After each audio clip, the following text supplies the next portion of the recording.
जहां पिछले कई दिनों से दिन रात जेसीबी, पोकलैंड और भारी मशीनें काम कर रही थीं, लेकिन अब इसी मेगा अभियान के बीच एक ऐसी तकनीकी चुनौती सामने आई है जिसने खुदाई की रफ्तार पर ब्रेक लगा दिया है।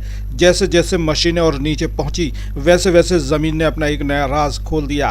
करीब 600 से 700 मीटर गहराई तक खुदाई के बाद मशीनों को नीचे हार्ड रॉक यानी ठोस चट्टान की परत मिली। यह चट्टान वर्षों से जमा सिल्ट और मिट्टी के नीचे पूरी तरह दब चुकी थी, इसलिए शुरुआती सर्वेक्षण में इसका पता नहीं चल पाया। यही वजह है कि अब सामान्य जेसीबी, पोकलैंड और एक्सकेवेटर से आगे खुदाई संभव नहीं रह गई है।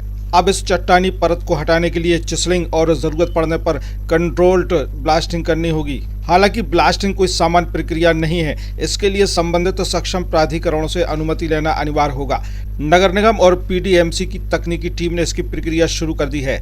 जैसे ही सभी आवश्यक अनुमतियां मिल जाएंगी, काम फिर से पूरी गति के साथ शुरू कर दिया जाएगा। अधिकारियों का कहना है कि यह किसी प्रकार का संकट नहीं, बल्कि एक तकनीकी चुनौती है जो इतने बड़े और पुराने जलाशय के पुनर्जीवन कार्य के दौरान सामने आना स्वाभाविक है।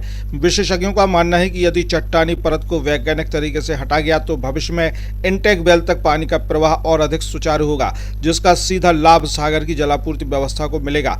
यानी राजघाट के नीचे मिली यह चट्टान भले ही फिलहाल काम की रफ्तार धीमी कर रही हो, लेकिन इसे सही तकनीकी से हटाना भविष्य में लाखों लोगों की जल सुरक्षा के लिए बेहद महत्वपूर्ण कदम साबित हो सकता है।